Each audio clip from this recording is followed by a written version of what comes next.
from my personal experience, it's like I have come across so many hallucinations on these things that it's like I always take anything any of these platforms tell me with a gigantic grain of salt. But it's also comes down to garbage in, garbage out. The more context you can give these systems, the better the results you get out. So there are ways to reduce the risk of hallucinations by putting boundaries on these systems. And a lot of these systems have those kind of built in that you can take advantage of, but it's not clear from a user perspective of how to actually do it properly.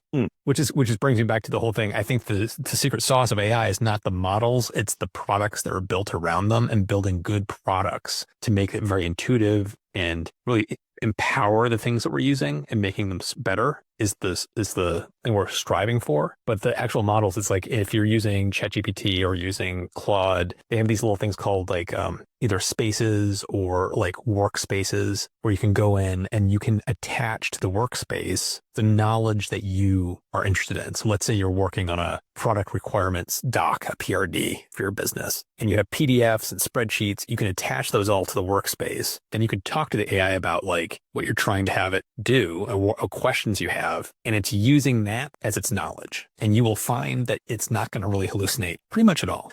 If you're doing that, if you're giving it really good confines of this is the knowledge you need to worry about, don't think about anything else. Help me troubleshoot this or look at this or find patterns in this. And it will usually do a fantastic job. But if you're starting to kind of just going from the prompt as soon as you log into one of these tools, and you're just asking it broad questions without a whole lot of context, that's where it's like garbage in, garbage out. You might start to get a lot of hallucination. So it's the problem is like most users won't know this. And so they'll go in and ask a question and they'll get a result out that they may not realize is garbage and they may take it as fact, as we've just talked about. So it's like there are concerns about how these products are being built. Yeah, I wonder what's the level of trust in a Google search versus a ChatGPT or a LLM search? I wonder if the level of trust is high or low right now. Well, I know that the Google's reputation in many circles, in the tech circles, is garbage for their search results. There's a kind of a movement against Google search because of how much the sponsored posts have corrupted the results. When you do a Google search, it's like the first page is almost all ads now, almost all paid placement. And they sometimes even have their Gemini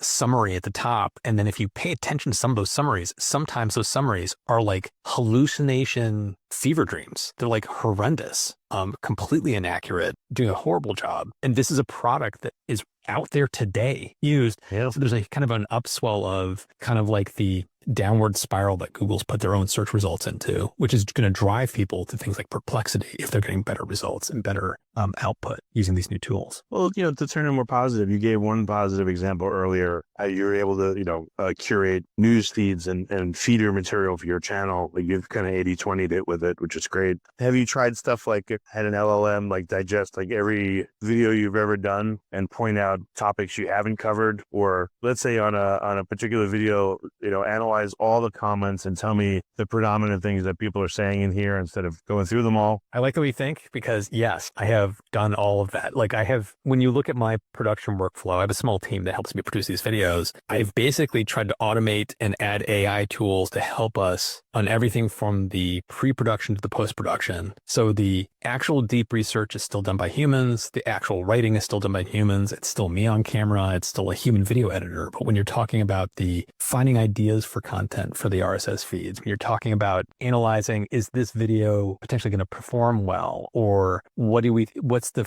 base level of deep research we could kick things off to decide if we want to do it or not? I'm using things like Perplexity to help me do that kind of stuff. On the back end, after a video comes out, I'm using tools that do exactly what you just described. When a video is a few days old, I have a tool that goes in and it grabs every comment from that video and an AI summarizes it and gives me this awesome report of what is the audience sentiment, positive, negative, neutral. Gives me a couple examples of positive, a couple examples of neutral, a couple examples of negative, and gives me recommendations of here's what I would suggest changing on future videos based on the feedback we're getting on this one. I've also got my YouTube analytics going into kind of a Notion database that I have an AI tool going into and helping me to analyze the data and the performance of my videos to determine which ones are resonating and not resonating, which ones are working well and not working well.